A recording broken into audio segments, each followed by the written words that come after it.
We have come to the last day of this lecture series, and after that, I think you all are on vacation on study leave, and I don't know whether you all have been informed of the dates of the exam. If that is the case, let me know. There are revision classes that I was informed in the month of December that I will be taking over 2 days of the revision on this whole syllabus, insofar as whatever the areas that I have covered. But quite apart from that, we have covered all major areas pertaining to this particular syllabus.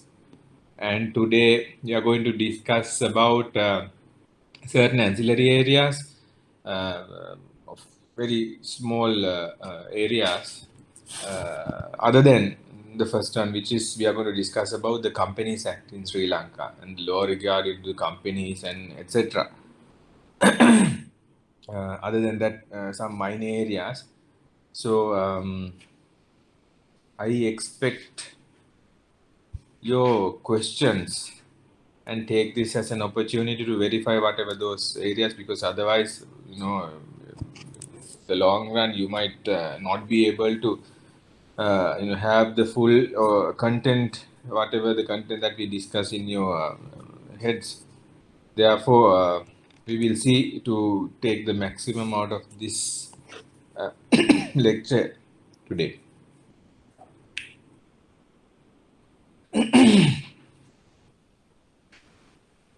So, the law governing companies. In the eyes of law, a question to you. In the eyes of law, there are two types of persons. What are those two types which you have learned under law of contracts? What are those two types?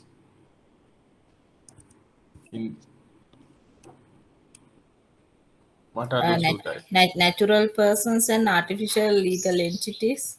Correct. So natural persons and legal persons, right? That doesn't mean we are illegal. We are natural persons, right? Natural persons are people like you and I. The distinguishment is looked upon with the capacity whether you can sue another person or be sued by some other person under your name. So if Rangaliyanage can sue someone else or somebody else can sue Rangaliyanage, I am a person in the first instance in the eyes of law, and also on top of it, I am a natural person. In the other context, what is a legal person then? Talani?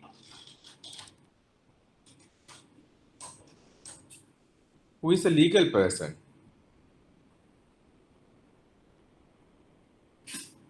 Anyone? You can even type.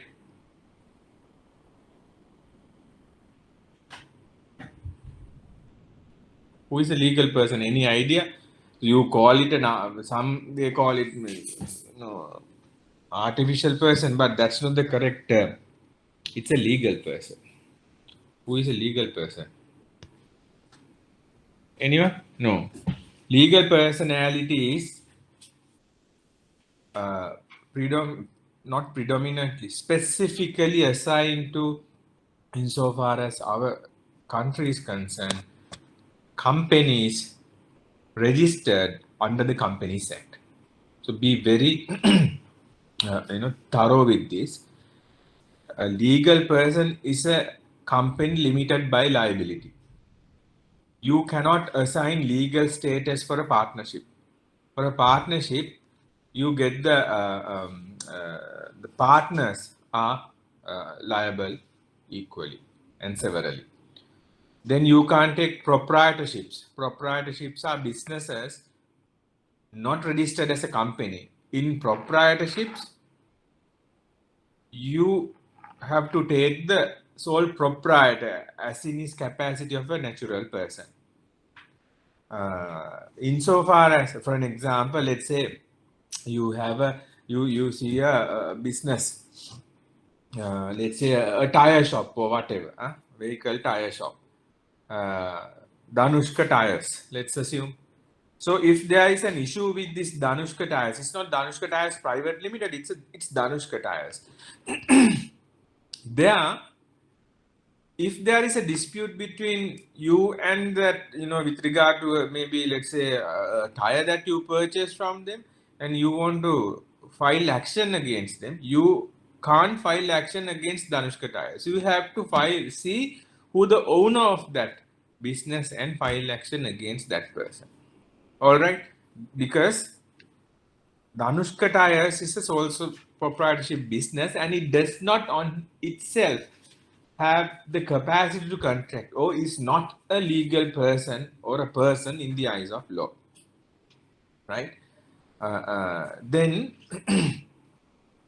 like I said, only companies registered under the Companies Act. So we are going to look at certain salient provisions. Companies Act has over 520 sections, but out of that we are going to look at certain salient provisions applicable to bankers like you, and see what the meaning of them and what the effect of them are. You can download the Companies Act from the web. It's not a huge thing. Download the English version or whatever the Sinhala, it's available in all 3 languages, and then keep it with you when we are going through this, and even in your studies in the future, refer to it.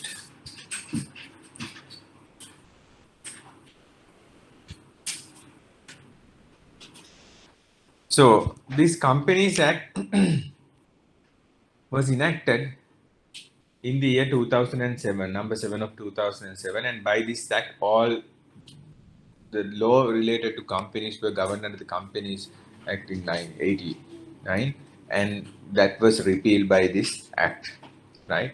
And everything governing or related to companies are set out in this Companies Act.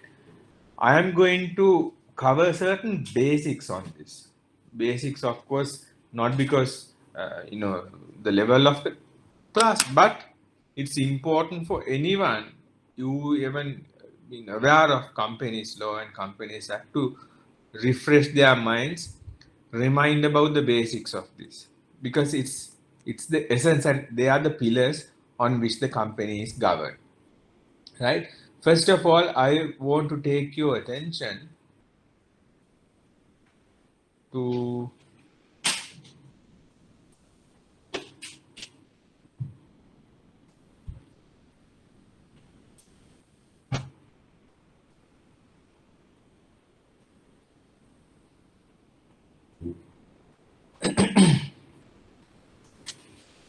this particular section.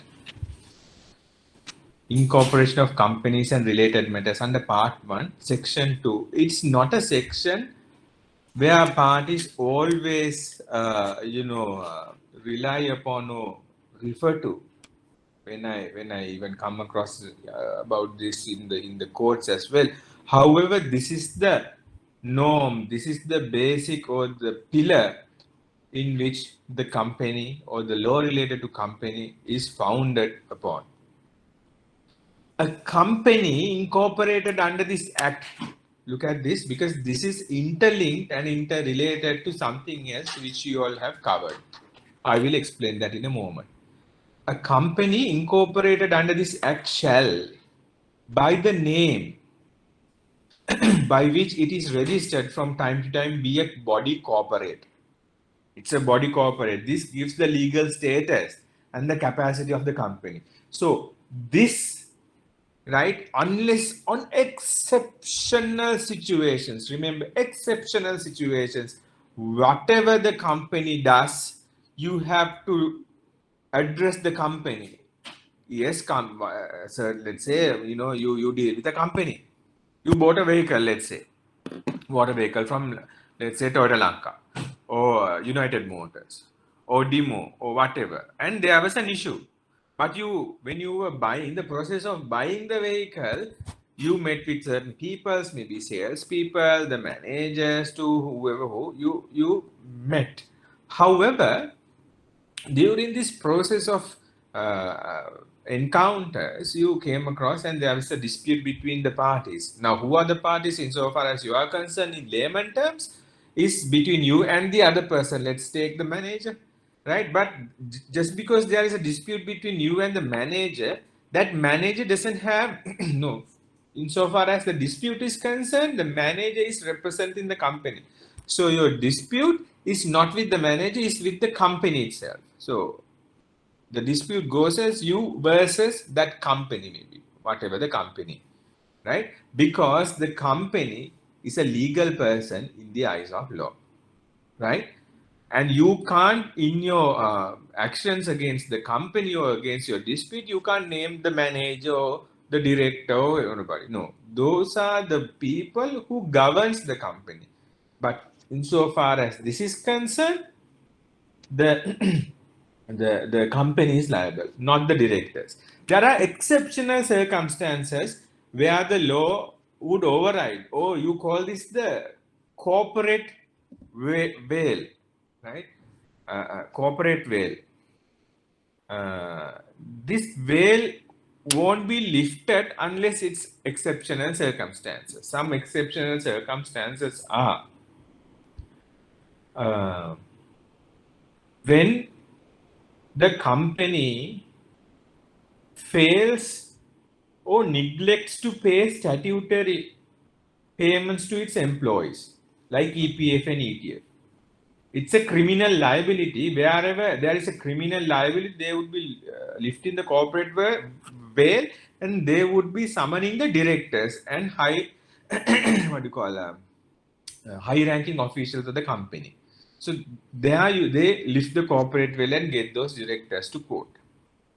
Another instance would be on under factories ordinance, under labor law, in the event of a hazard encountered to the employees or any visitors or any other worker, the directors of the company and high ranking officials would be held liable under factories ordinance. Then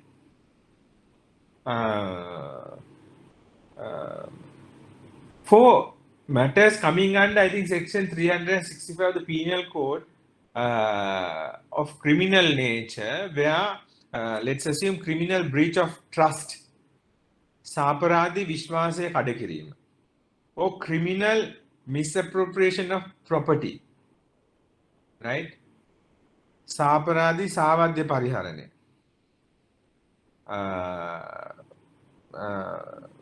then cheating, vanchav.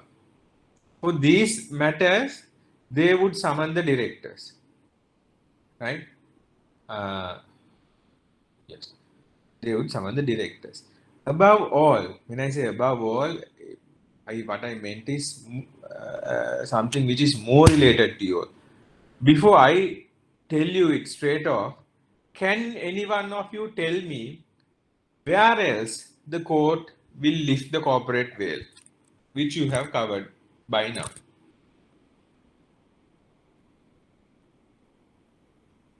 Where?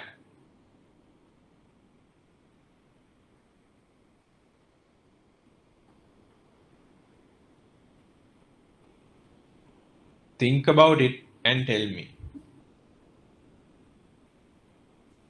Where would the court or the court of law would lift the corporate veil of a company limited by liability?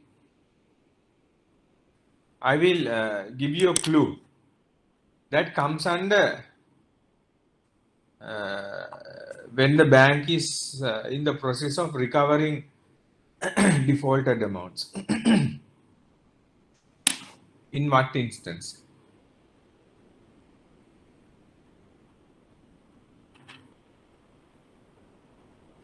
On No idea? karate? Yes. Any? Can you give when or under what it is done? Can you explain it more?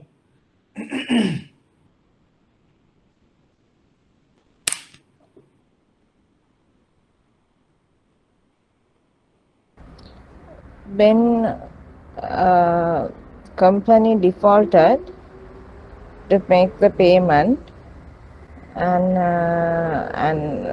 to recover the capital and the installment payments, bank do the auction through Parati system. Bank recover the capital and interest. Okay. What I can understand from your response is that you can vaguely remember as to that's why you came up and said your answer is the answer of Parate is correct.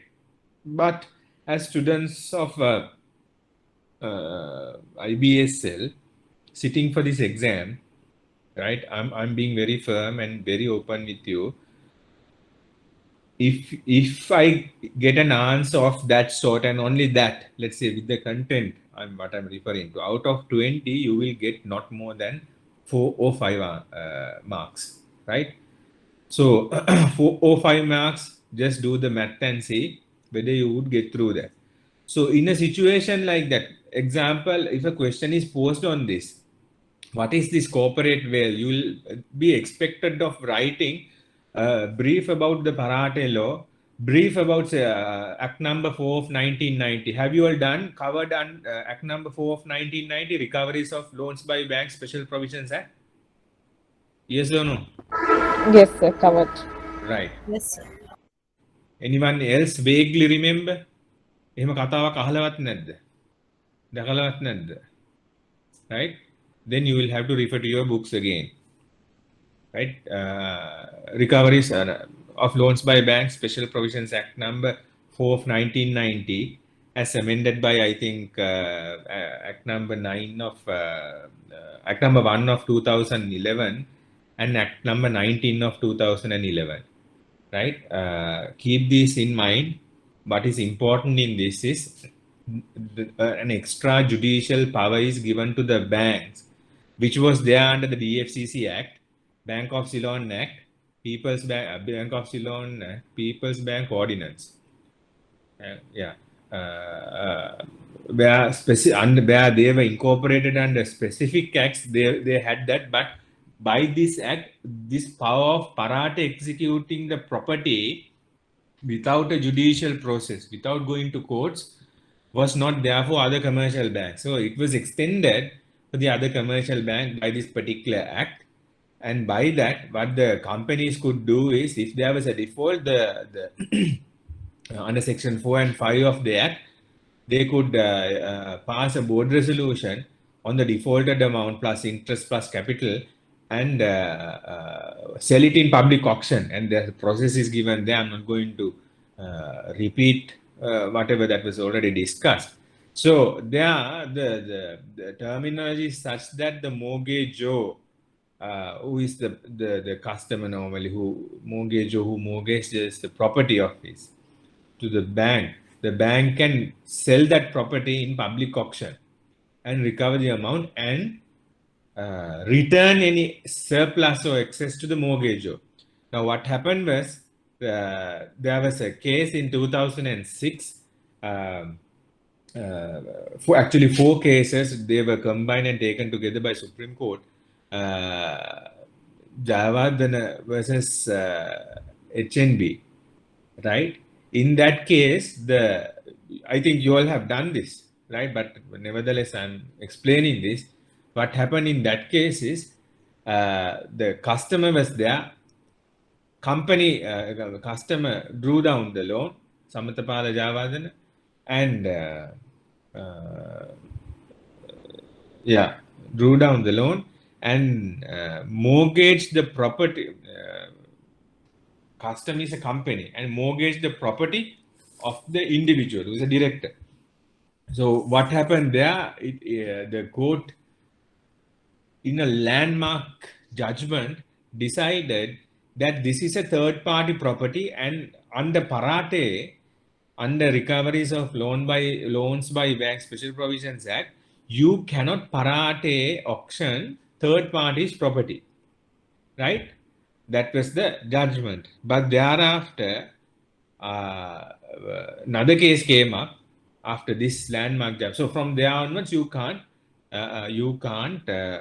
auction a third party's property mortgage that is not of the borrower. Then another matter came up, HNB versus Javardhana, where it was argued that if the company draw down a loan and mortgages the properties of its director shareholder. Now, I told you about natural persons and legal persons. Now, company is a legal person. The director shareholders are natural persons. So, insofar as company is concerned, literal definition is they are different people altogether. Company is separate, directors are separate. That's why this whole section 2, which I just explained to you. In this case, the court held that in the event, if the property mortgage is of the director shareholders, despite the fact that they are different persons in the eyes of law, that property would not be considered as third party property. That property would be considered as, for the purpose of Parate, company's property, because end of the day, what the court held was that by the loan, the directors benefited from the loan. So when the directors benefited from this loan, we cannot help hold that these are third party properties, and Parate was allowed to be proceeded with. So that is an instance which is more relevant to you as bankers, where the courts, under these exceptional circumstances, lifted the corporate veil. Otherwise, the corporate veil, or the fact of it being a legal person, cannot be changed or shouldn't be lifted at anyone's whims and fancies. Excuse sir. Understood? Yes. When we answer the questions, if they ask what is the Parate executions in the question paper, do we need to mention about that HNB case also in the answer? It depends on what the question is. Normally, in the main questions, you will get the question, maybe a narrative or maybe a problem question, and there will be sub 4 questions. So, as per the question, you will have to draft your answer. If it says, if the question is such that, I'm just assuming a question. I'm just drafting a question in my mind. I'm telling you. Let's assume the question goes as, Parate execution under recoveries of loans by banks is an unrestricted or unfettered right on the bank. Do you agree? What are your comments? If a question like that comes, you will have to write from A to Z, including the case laws. Because it's not an unrestricted act, unrestricted power given to the bankers. By case law, it has, changed. Any understood? Yes, sir. Thank you. Others? No questions? Experts on this, I presume. Okay.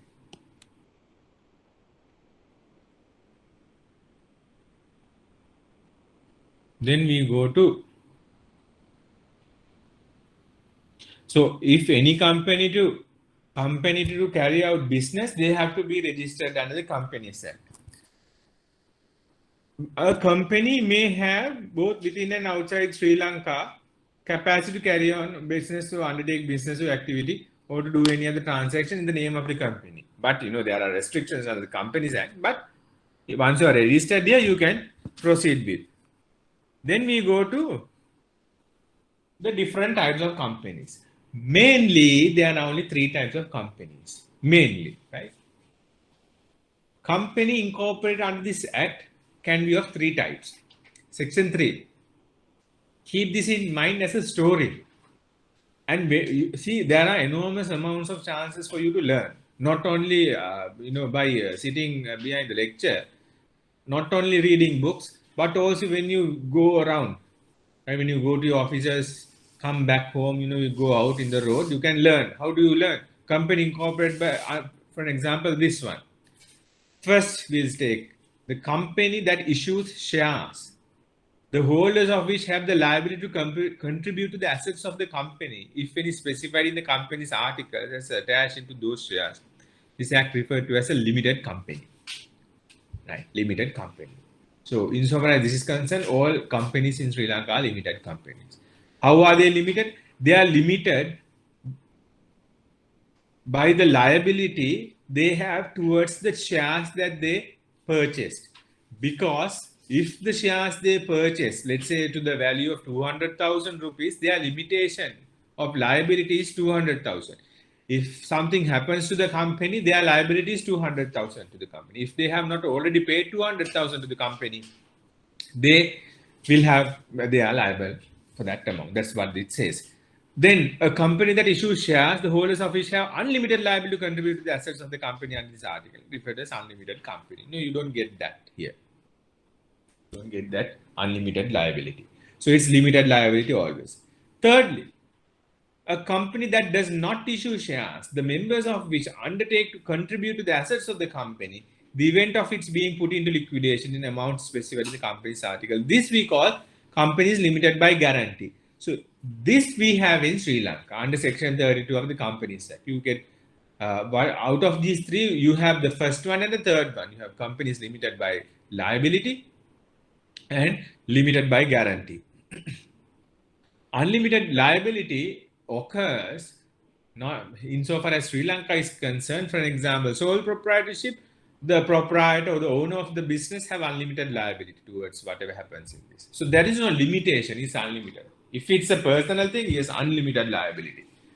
If it's a partnership, unlimited liability, right? Keep that in mind.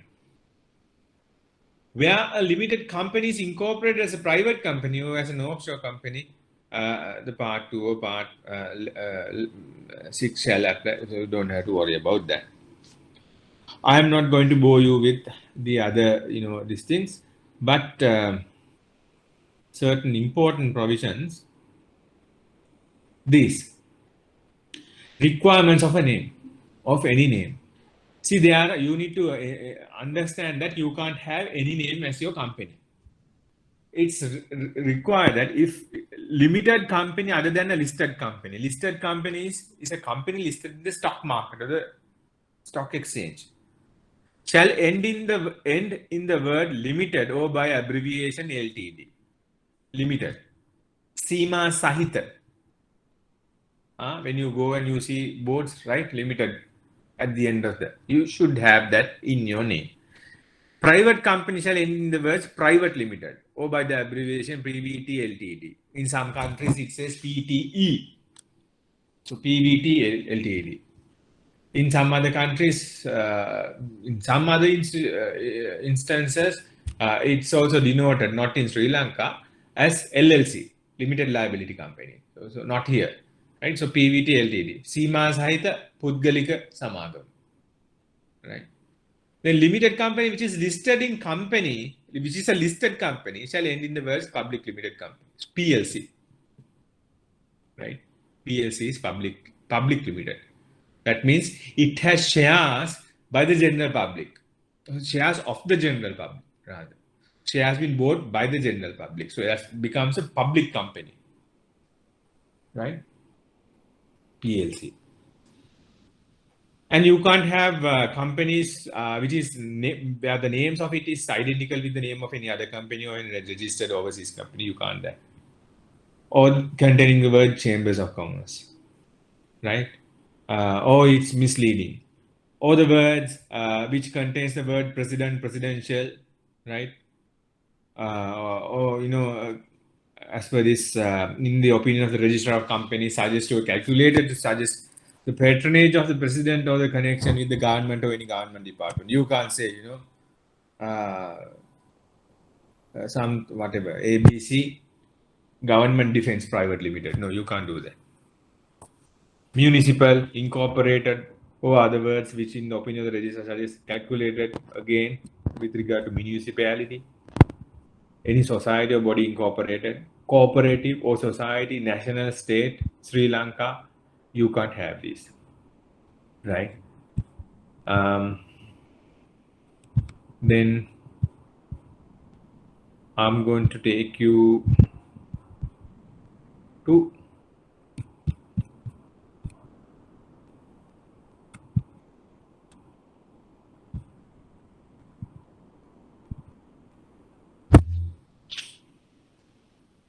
this, right?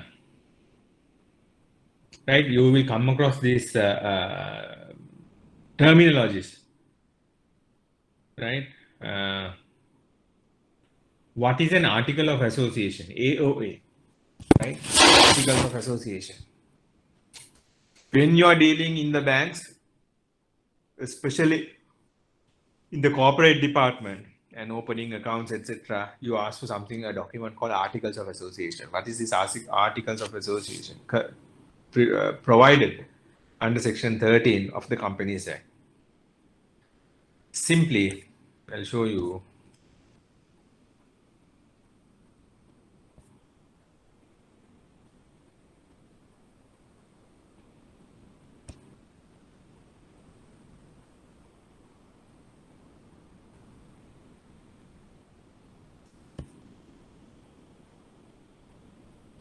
Articles of association, remember, it is the contract between the shareholders and the company. So the contract between shareholders and the company is called the Articles of Association. It shall bind the company and its shareholders as if there were a contract between the company and shareholders. In particular, all money payable by any shareholder to the company and the article shall be a debt due from the shareholder to the company. You remember what I told you about the shareholders' liability? Shareholders may have 1, 2, 3, 200,000, 300,000, whatever. That liability, whatever, that's the contract between the shareholder and the company.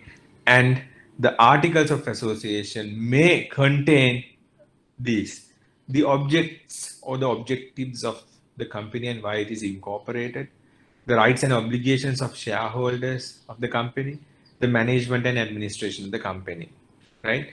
There is a model article given under the Companies Act. You can either adopt that or you can have any of your formats of articles.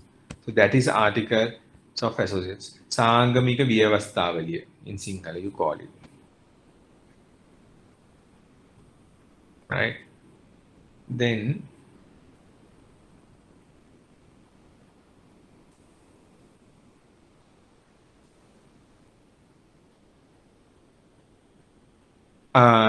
this is another area where a lot of questions, issues that I have come across even in the practical world have arisen to.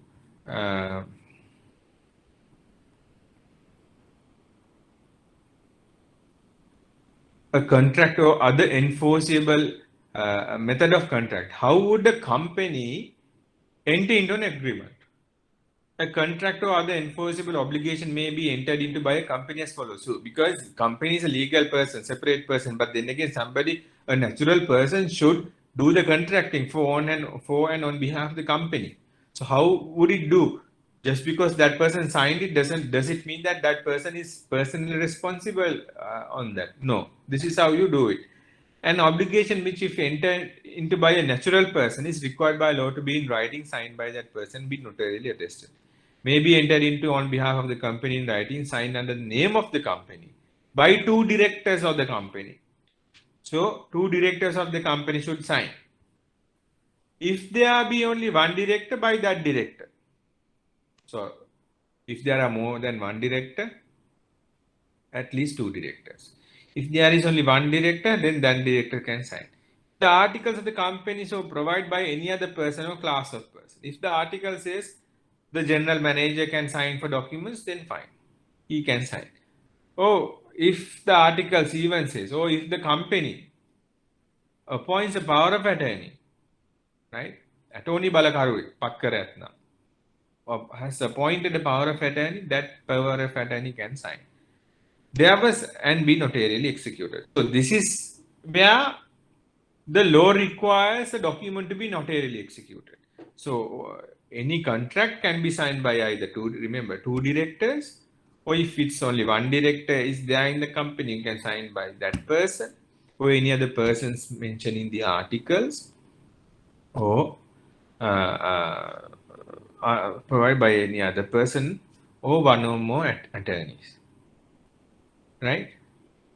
Or an obligation which if entered by a natural person in the other cases, circumstances, required by law to be in writing and signed by that person. If it's a company, may be entered into by the company in writing, signed by a person acting under the company's express or implied authority. What do you mean by expressed or implied authority? Expressed is it's stated somewhere. Implied is you implied by way of actions of the company. Maybe expressed authority by a board resolution. Board resolution. The director board resolves in writing that such and such person is authorized to sign a particular document. Then that person can sign. That's express authority. Let's say CEO signs a document without a board resolution. But there you deem that he has implied authority. He is the chief executive officer, Pradhana Vidhayaka Niladhari. So by law, knowledge is imputed to him, on him, that he has authority to sign for and on behalf of the company. If it's a contract where it is not required by law to be in writing, it also can be entered into on behalf of the company in writing or orally by a person acting under the company's expressed or implied authority. Right? So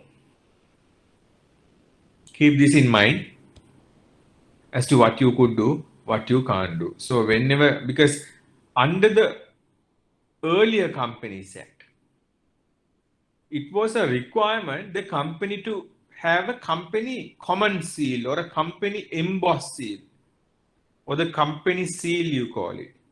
There you didn't have this much of a liberty or a democracy to execute contracts. It is by this act it has given that the requirement or the mandatory requirement of having a company seal is done away by this act.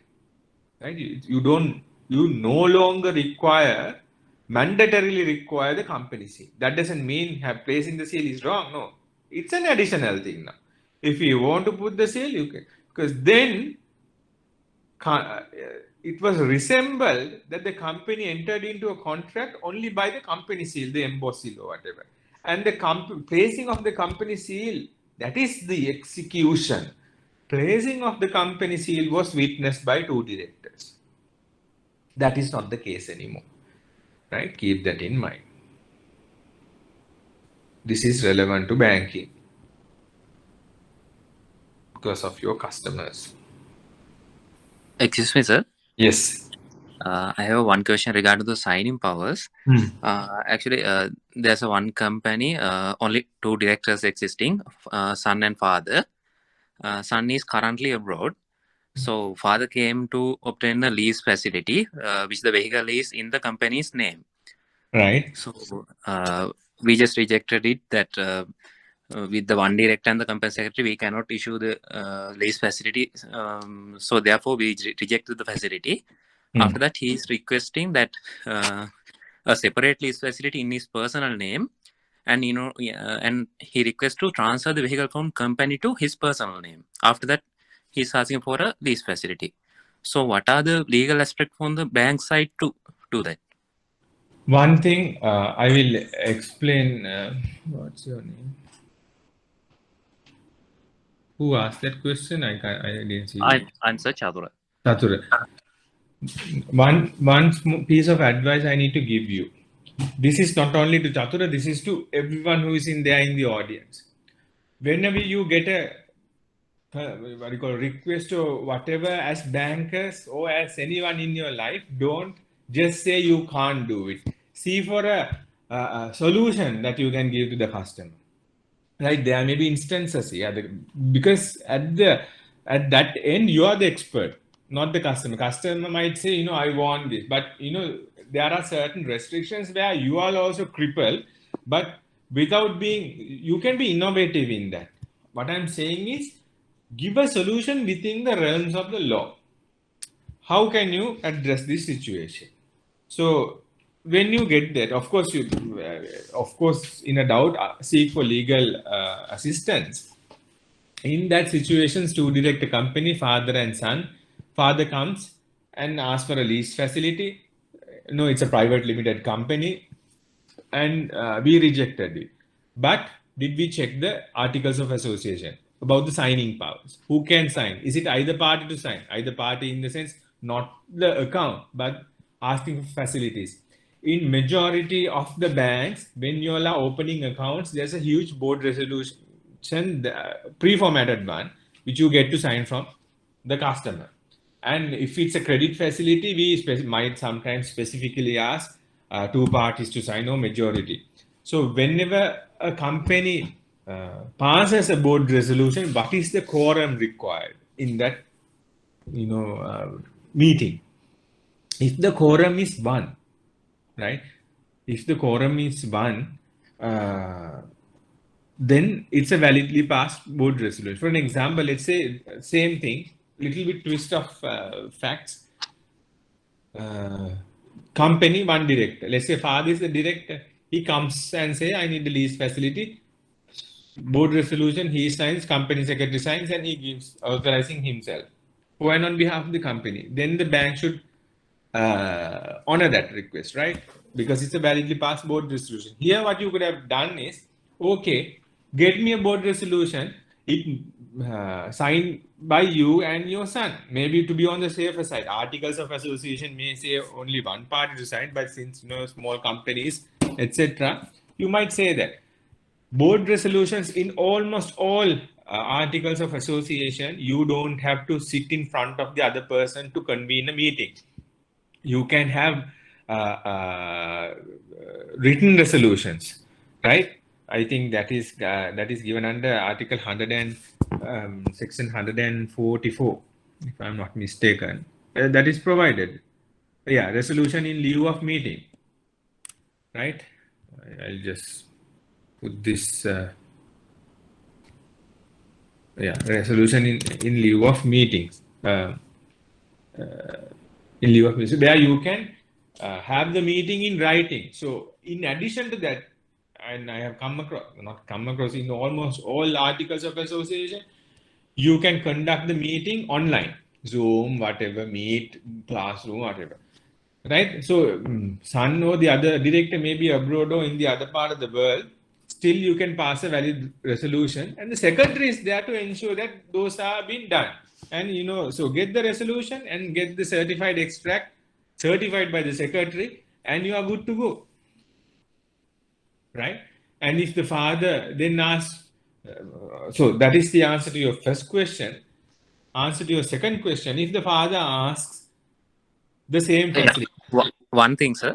Yeah. Let's say that after the granting the lease facility, we have to obtain certain secret documents such as lease agreement, offer letters, such as. So usually we just obtain a consent from the legal department. They just ask that since this is a 2-director company, signing a 1 director and company secretary would be a conflict of interest. So that's why we rejected it. That's a law. Yeah, and the other thing is the 2 bank officers should witness that the 2 directors have signed in front of them. So that was the other problem. See, interesting.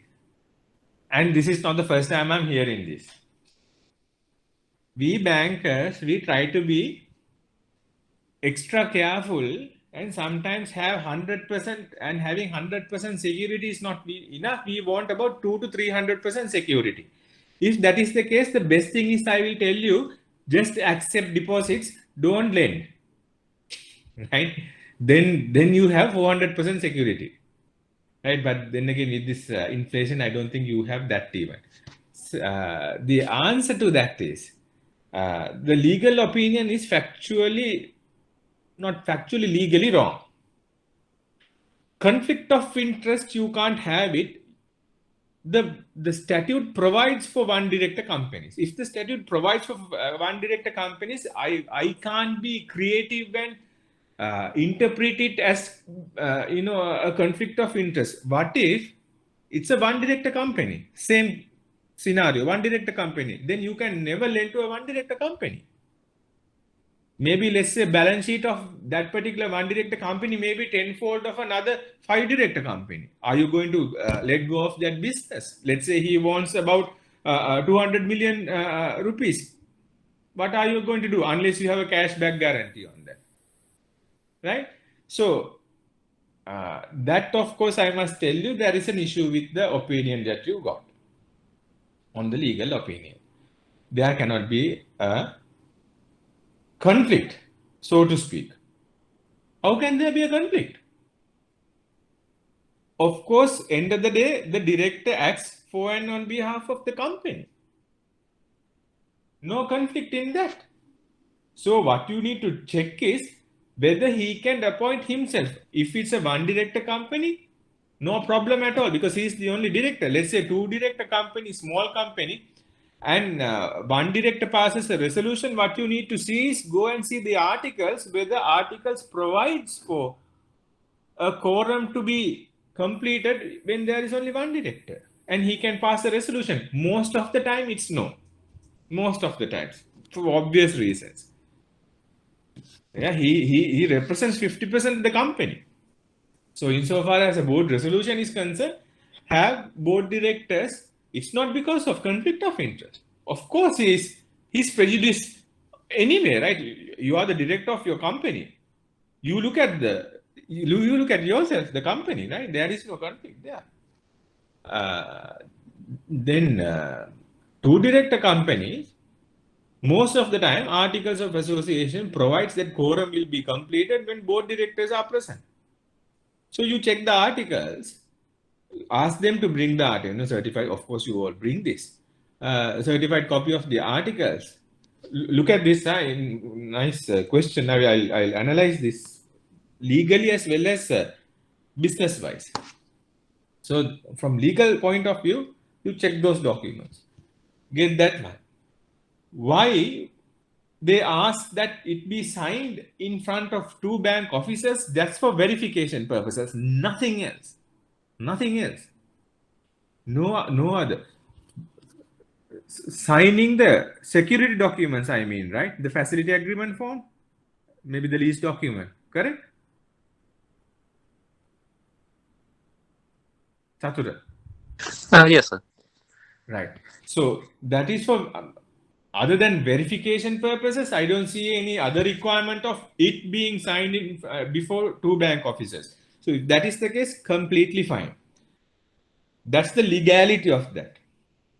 Thirdly, from a business point of view, if it's a lease agreement, your risk is very low because you are the absolute owner. It's only a lease agreement, more or less a hire purchase agreement, and the property is yours, right? So, if you are throwing away that business also, then good luck to that bank, and best wishes for the others as well, because it's easy business. Unless it's, nowadays I hardly see any bank giving clean facilities without any security. So this is the best security you could ever get. And on top of it, you not only get the facilities agreement form, the lease agreement form, then you get declarations, then you get, don't you get signed MTA forms? Then on top of it, sometimes you get personal guarantees also from directors. if this is the way Sri Lankan banks are heading, right? There's a big question mark. I'm not saying what you are doing is wrong. There is a reason for what you all are doing as well, because out there you have to protect yourself, etc. But there is a limit. There are some banks based on the relationship. These degrees of and categories of security documents that you all are obtaining might also differ. For some banks, you lend out about 200, 300, 400 million on clean basis. Yes, for a small private limited company which you don't have a huge relationship wise, you may get that. But the question that you pose on the legality side, you can't take a conflict of interest there. So, got the answer? Understood? Yeah. Okay. Thank you, sir. You want to clarify anything, because you felt, I felt a little, you didn't grasp the whole thing about it. Any other questions, please do ask, because these things I need to educate you all. This is my window to towards educating that. Sir, in one director company, can we appoint the same person as the director and also the company secretary? No. Director should be different, company secretary should be different. If that is the case, there's a conflict. There should be a different company secretary. Excuse me, sir. According to the Chatura case, as Chatura said, sir. So if that is a father and son business. Yes.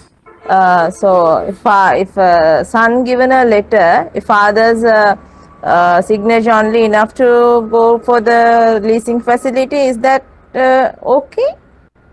Yeah. Or otherwise bank has to given any bank reject or can accept it?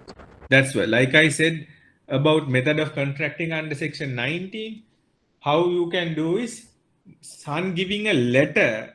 So you don't do it in that casual level. How son's authority, son's consent is given, not in the capacity of son, but in the capacity of another director of the company. So that consent is given not by way of a letter, but by a resolution of a meeting of directors.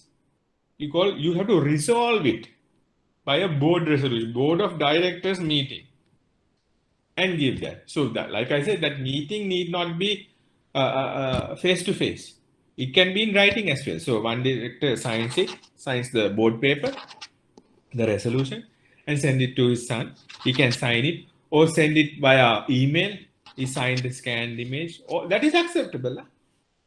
That's acceptable. All that is acceptable. And on top of it, when the bank is getting it, banks get the company secretary to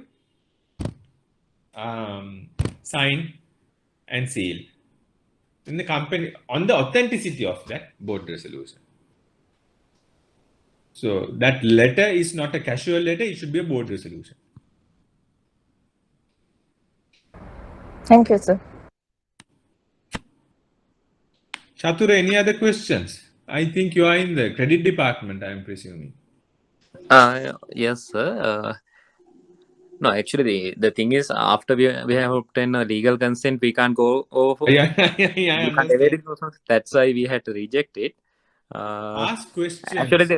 Actually, the problem we had was, let's say that after 2 or 3 years, actually the father is much older. Let's say around 75 years or 80. So the question we had was, we didn't had any contact to the son. He was barely coming to the bank, so we didn't know him really very well. So the only question we had was, let's say after 2 or 3 years, father will pass away. So yeah, after that, son came and said something happened to my vehicle. It's registered on my father's names. I don't know anything. So those things happened before. So that's why we were having legal consent. No, correct. So even that we have to be logical enough. If the See, there cannot be any room for error. The vehicle which was under the company, if the father owns it under his personal name, then of course, if that is the case, a separate lease agreement should be entered into with the father in his personal capacity, right? So it's a question whether the bank will do that, because the bank will, of course, you will have your categories, you know, the professionals to, you know, the salary to any fixed deposits, what you all have. So you'll always look at what your the customer's repayment capacity when you are looking at it, right? For professionals, of course, the, you know, the likeliness of them defaulting is less, because, you know, more than the facility, their profession is more important to them. Then the salaried employees, you look at it and, you know, you see the security wise, they are permanent, they have a permanent job. The likeliness, it's not that they want, but likeliness of them defaulting is less. And the for those customers which you extend credit facilities on 100% cashback under the strength of a, let's say, a letter of set off, this 100% security, right? So you have to look at that avenue, of course, and whatever the action you take, you have to have a corrective this thing. Always, if it's a small company, to direct a company, get get your documents in order. Get your documents in order, right? I remember, but what I'm telling you is, I understand you all have limitations when you get a legal opinion from the legal department. This is a common question I come across. So there are knowledge gaps that we need to address. That's the issue. If you were there in my lecture under the bills of exchange, you know, someone was about to what you call return a check worth of 250 million because it's written check on self. It was a banker's draft. Had the bank returned it, they would be held liable for negligence, right? So these issues we come across. Then again, I came across another situation. One auditor, you know, the people who review the operational audits, they have looked at the deposit slip or the withdrawal slip. It was the withdrawal slip. I can't remember. Yeah, there's a place that you have to put your NIC / passport and date of expiry, right? Actually, that is there for the passport, and there was an audit finding. I was told that the tellers there, they have accepted the vouchers with the NIC on it, and not date of expiry, date of issue. I'm sorry, not expiry, date of issue. They have what do you call got an audit finding, read this thing, saying that the date of issue, the customer has put the NIC number, not the passport number, and they have highlighted that as an audit finding and said you have not got the NIC date of issue. That's absurd, right? That's absurd. Date of issue is required only for the passport because there is an expiry. In NIC, you don't have an expiry, right? So these things are practical matters that you come across in these things. So your compliance, regulatory compliance, then the legal department, then what do you call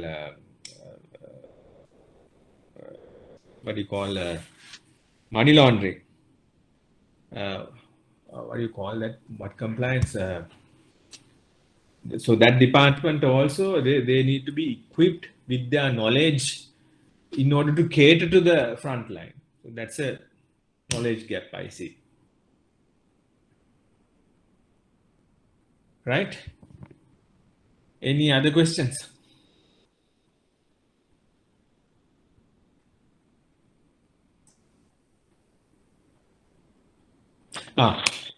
Financial crime compliance. Yes, somebody wanted to raise a question. Sir, if there is a overseas company which is registered in Singapore, if it have a branch office in Sri Lanka, if they want to open accounts for both head office, that's mean the Singapore incorporated one and the Sri Lankan branch office, are we wanted to look those branch and head office as a two entity, or it will come under one entity as a one account? How is it work? Branch office, I think, should be registered. I'm assuming it is registered as a Overseas overseas company, right? act. Yes, yes, Overseas company. So it may have a F number, right? yes. NF Yes. number. That will be treated as a different legal entity, and the overseas company as a different legal entity. But overseas company will have to be, if that is the case, what is the requirement of them? Then on top of opening the accounts, you will have to get approval from regulatory compliance. Actually, on opening accounts on, I think, IIA, right? From Yes, foreign the exchange. parent company. Yes. They will open a IAA account, and for the branch office, we will open a business foreign currency account DBU. to get some investment. Yeah, so you have to treat them as two different companies for the purposes of opening accounts because their liabilities are different. If they are registered as a branch company, again, but insofar as opening accounts are concerned, have them separate. Okay, sir. Thank you.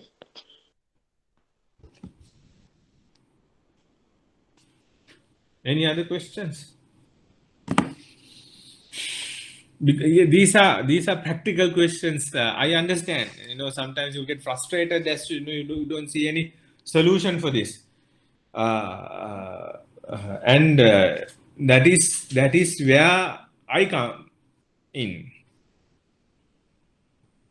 Concern is you will have solutions, and you will have enough and more ways of giving solutions to your clients within the legal framework, without which we specifically and outright deny them, which should not be the case. So if you all have any other questions, do ask.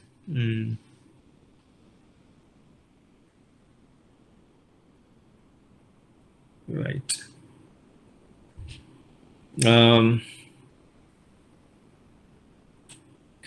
Right. So I will go to now this solvency test.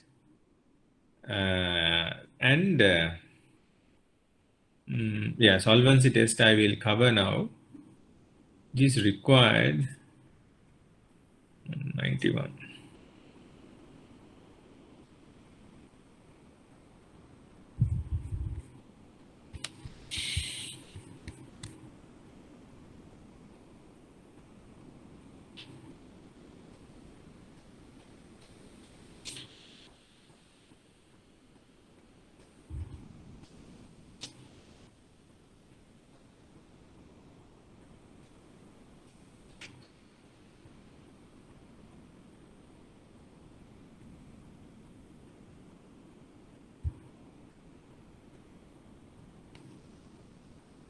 See, a company can run or is advisable to run only if it's solvent. Solvency is the fact of you have enough and more liquidity to function and operate. Right? How do we know whether a company is solvent or not? This solvency test regime is a new phenomenon under this particular new act, right? And it wasn't there in the early acts because I will just touch upon that on the shares. I will explain in a little bit further in a moment. So a company is deemed to be solvent. You have to have two tests to pass. One is it is able to pay its debts as they become due in the normal course of business. Example, the company draws down a loan, 20 million. One installment is 1 million, 2 million, 3 million, 4 million. Assume, right? So if the company, them and then for the suppliers and all, if the company cannot service or pay these debts as they become due, it's not solvent. So this should be their primary condition.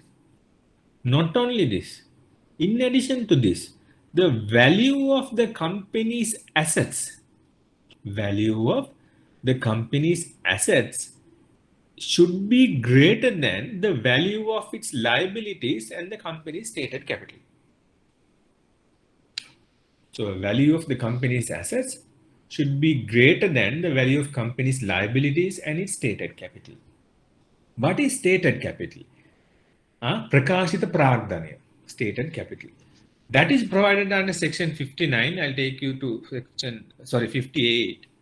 Stated capital, Prakashita Pragdanya kiyanne capital in relation to a company received by the company or due and payable to the company in respect of issue of shares or in respect of calls on shares. You don't have to worry about calls on shares, right?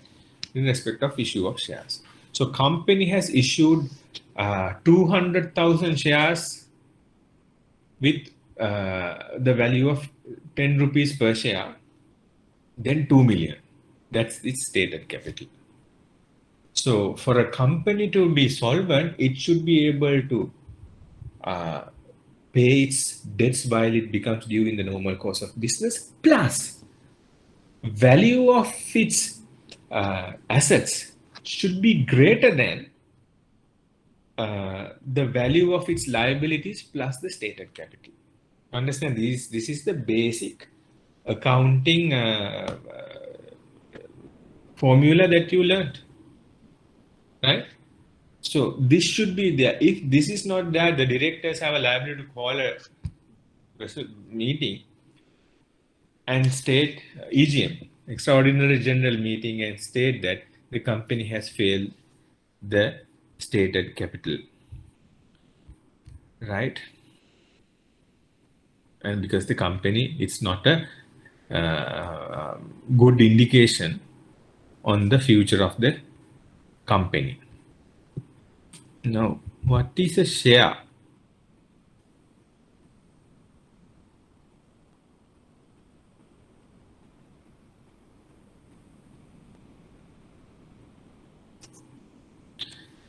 A share in a company shall be movable property.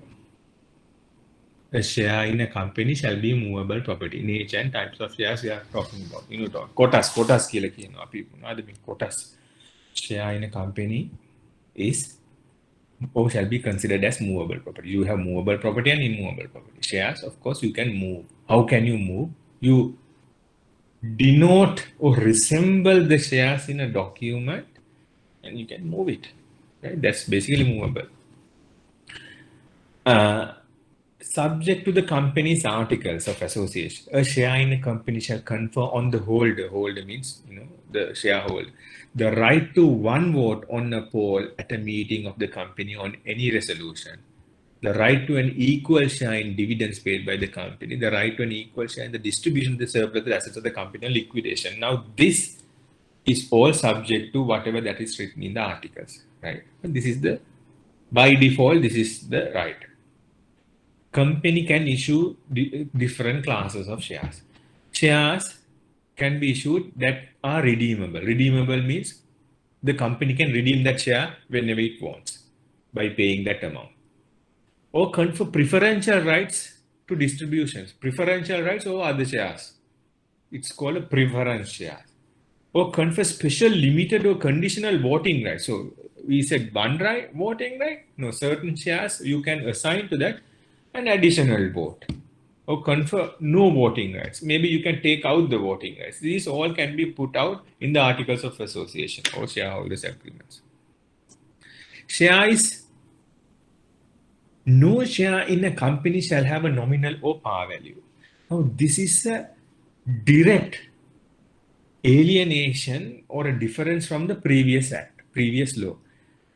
At that time, a share was given a par value. What is a par value? Share was, given a value at the normal course of business and said, okay, this company share values at 10 rupees, and they fix the value.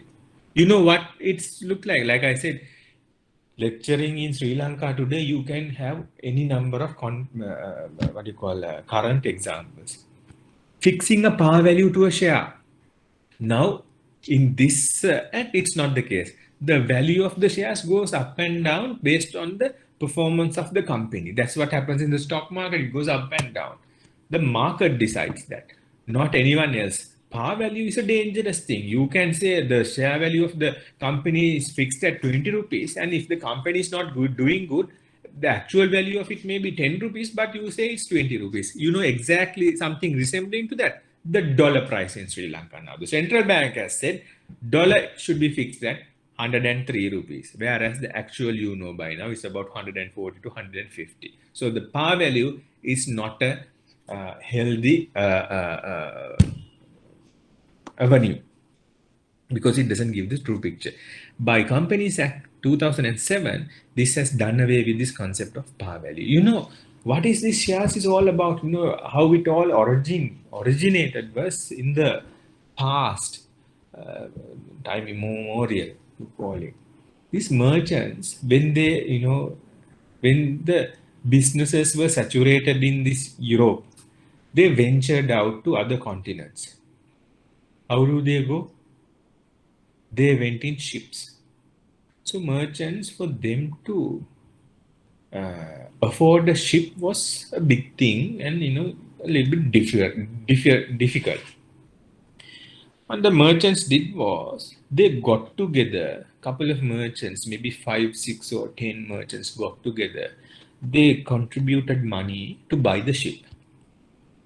Now, let's say now there are 10 merchants. No, let's say 5 merchants got together and bought the ship. These 5 merchants have the ownership of the ship. According to, let's say, easiness of understanding, everyone contributed 1/5 of the money. The ship costed, let's say, $1,000. Each one contributed $200. But that doesn't mean one party can go and say and hold the sale and say, I own this 1/5 and this is my part. Somebody else can't go and say, the engine bay, or not the engine bay.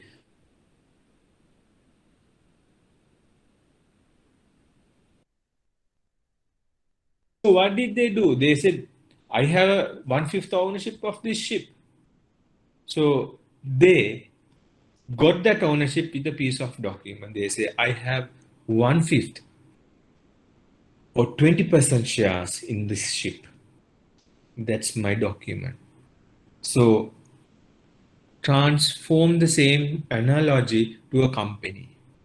Ship is being the company, the merchants, 5 merchants being the shareholders. They have ownership of the company. But these merchants, they have the money, but they don't know, they are not sailors, right? Sailors are the persons who are expert in operating the ship.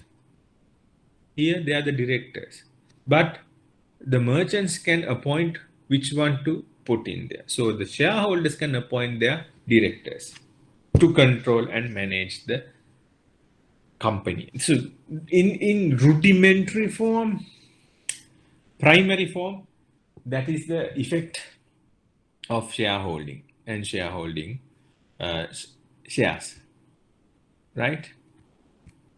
Okay, go to, I'm only selecting those essential areas which is relevant to you all.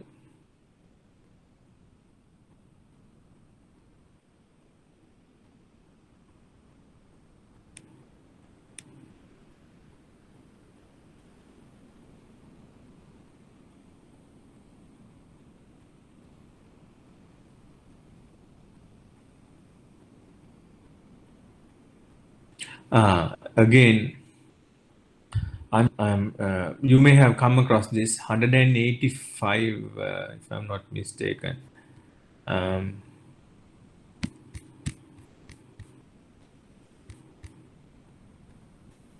and somewhat related to the question that one of you all asked. You all can see the act, right? Somebody can confirm? Can you all see? Yeah, right.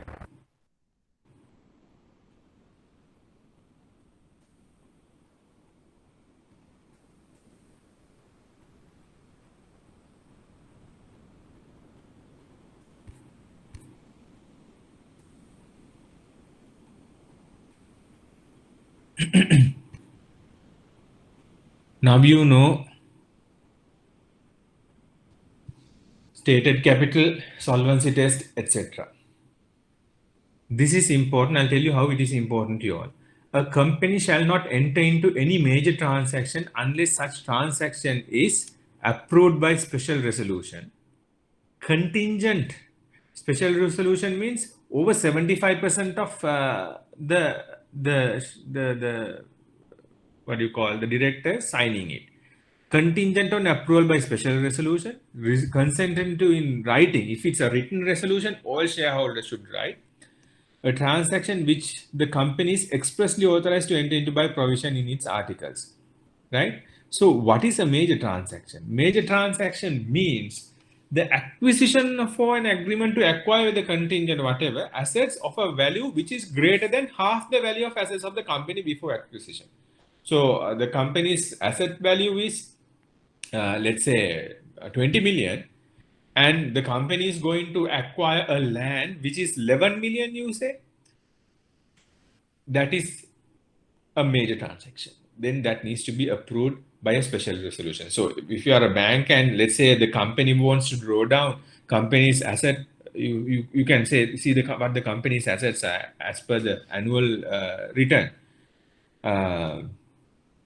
Asset value is there, and you can ask the company whether this is a major transaction. The company wants to draw down a loan to buy a land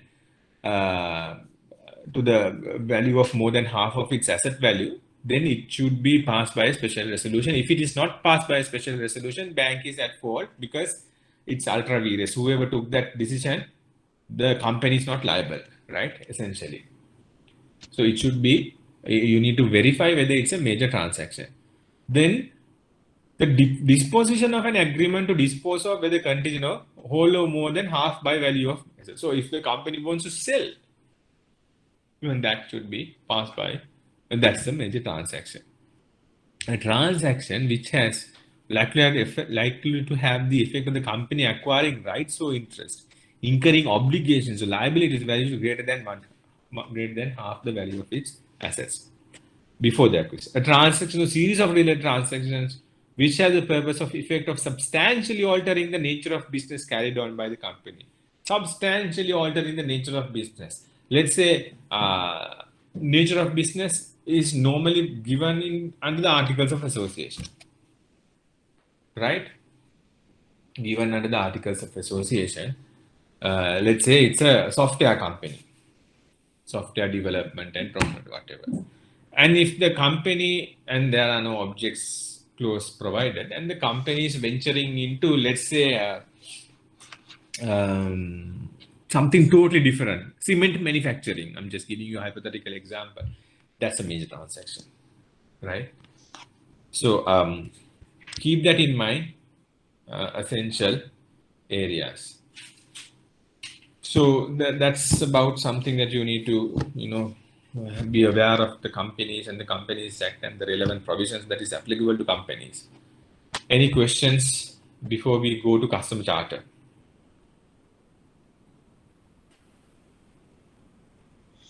Sir, I have gone through that. Yes.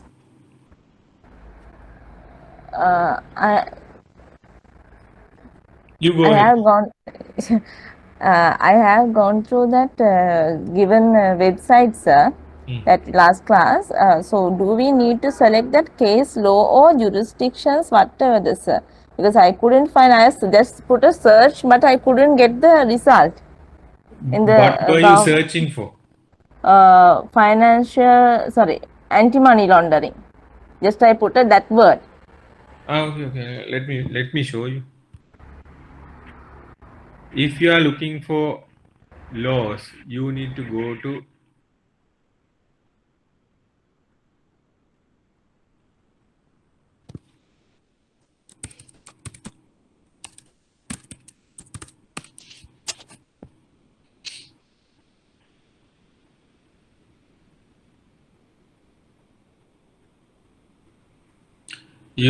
legislation, acts and laws, right? And then depending on the which year you select that, and so it's in alphabetical order, and you can just see. Then let's say money laundering, prevention of money laundering at PMLA. P.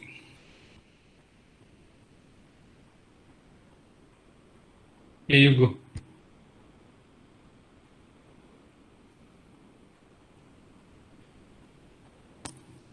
Got it? Yes, sir. Thank you. Right. There was another question somebody else wanted to ask. What was that? Sir, when we are discussing, the major transactions should be signed by the majority of the director, but when it comes to article, there is a section called seal. In that section, there's a section called seal, SEAL, in the article. Okay. In that section, sir, it says as the document can be signed by 2 directors or a director along with the company secretary. What's the difference? Then, because when of the account opening comes, the resolutions are coming by 2 directors signed or as a 1 director along with the company secretary. So you are saying that it should be signed by most of the directors. No. So what this requires is there are a couple of things. Certifying the document and passing the resolution itself are two different things. Sometimes, in a board resolution, in a resolution of the board of directors, not only the matters that is pertaining to the banking, that account opening or whatever is discussed, there are other matters also discussed.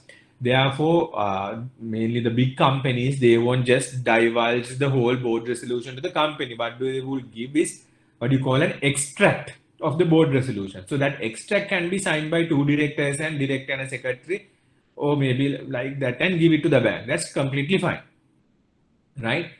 Because that is an extract from the entirety of the board resolution. So there are other matters that may have discussed. Major transaction should be signed by them.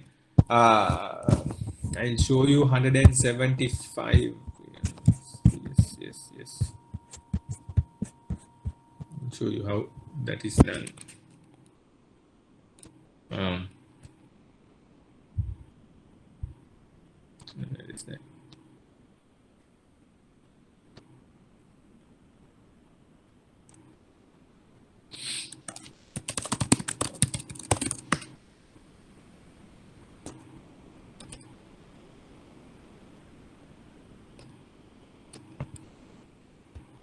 Under Article 143, major transaction, I said, should be passed by a special resolution. So what is a special resolution? We'll see what is a special resolution.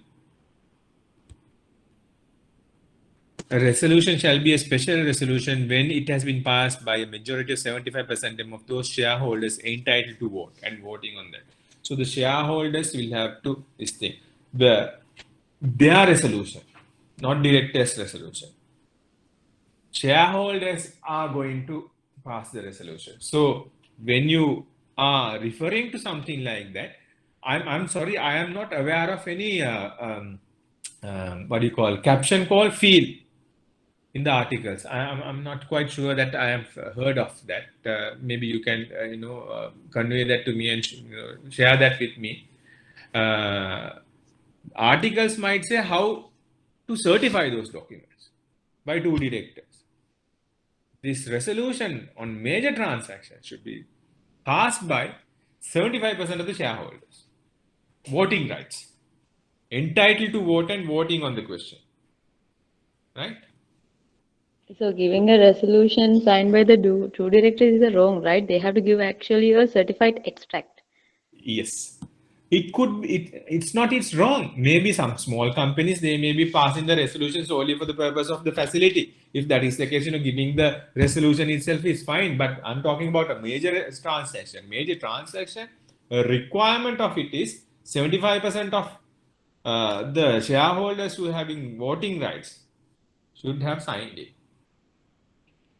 Right? And the other question, sir, when it comes to ultimate beneficial ownership of the company, are we considering only the voting shares, or is it the preferential shares and the other all type of shares? All. UBO is ultimate beneficial ownership, meaning the majority shareholder.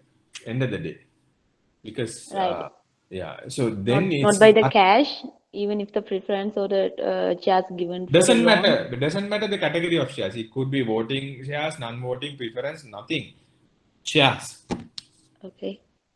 Thank you. Okay. Now we go to the customer charter, right? I'm not. This is something that you are aware of. I'm not going to deal and tell you now what is customer charter, etc. I'm going to go on the salient provisions. This is basically a regulation that is now old enough for every one of us to know about it. Customer charter gives certain responsibilities on the bank as well as on the customer side.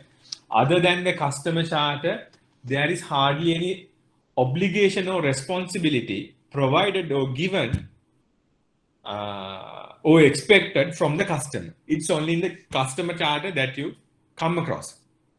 Customer charter and certain obligations on the part of given under the Bills of Exchange ordinance on the part of a drawer of a check. Other than that, there are no obligations, so to speak, expected from a customer. Now, these are, this provides for, how terms and conditions that you need to specify them, the fact that you need to explain about an awareness and understanding about the terms and conditions.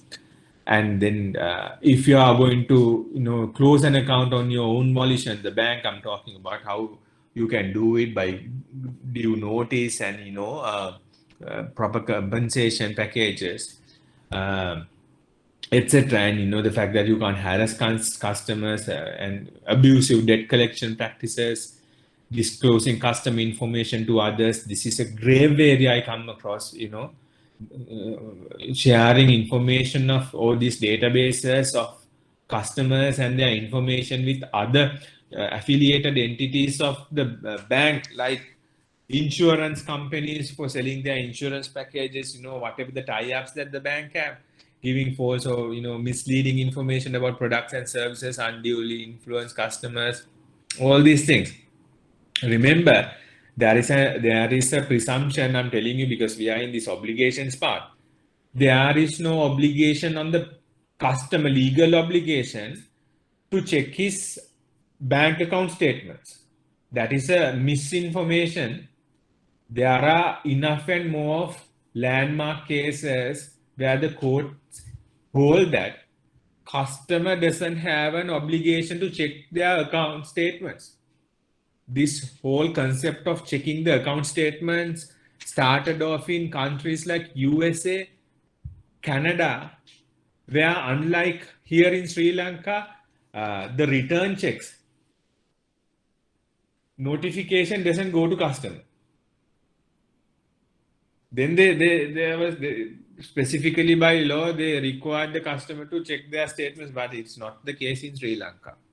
Right? So obligations insofar as customers are concerned are only provided in the customer charter and certain other laws, like I said, the Bills of Exchange ordinance, etc. But don't get carried away on those.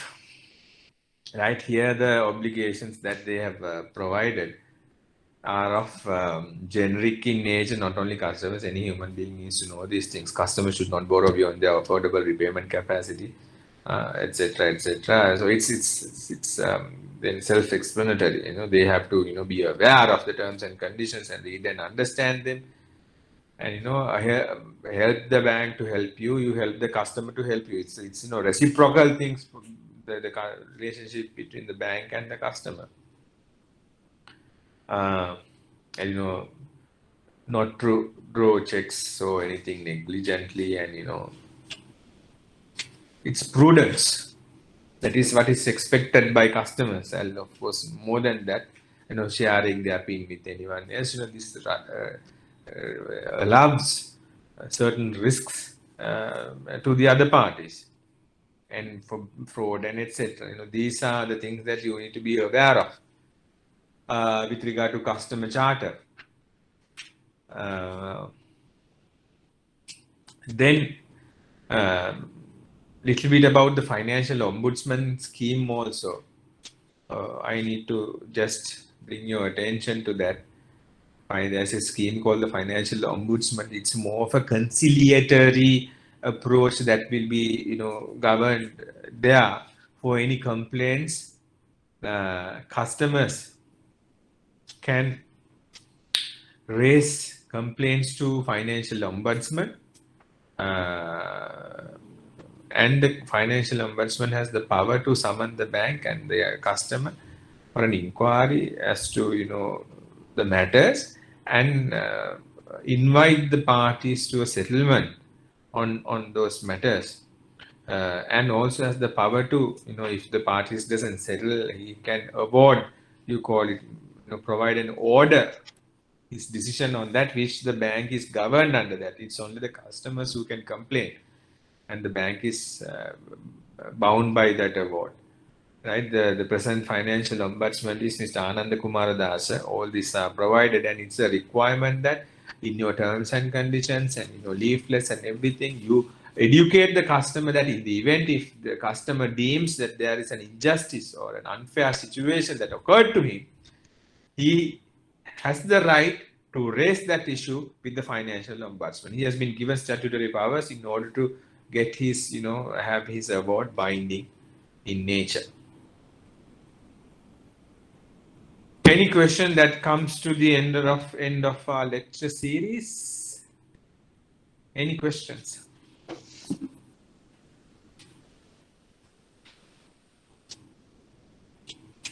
No questions. We'll see. I am positive that you will do very good in your exams, but keep in mind that you have to at the same time, with your professions, study these areas. Law is not an area where you can just out of practice answer, because this is a specific area, and a lot of students who comes to me and provide their feedback, get it through the first time, right? Though otherwise it's a waste of time when you are repeating it over and over again. Therefore, keep in touch with all these matters, especially the acts. That's why I always, rather than the PowerPoint presentation, always I open the act and go through the act. That's the law. Out of that, you can't have anything else. That's why I explain on that. So, refer yourself, make yourself aware of, and be familiarized with those acts. And I even showed you the pathways, the decisions, etc. Follow them, right? You can use this time as an opportunity to ask any questions if you may have now. Any questions?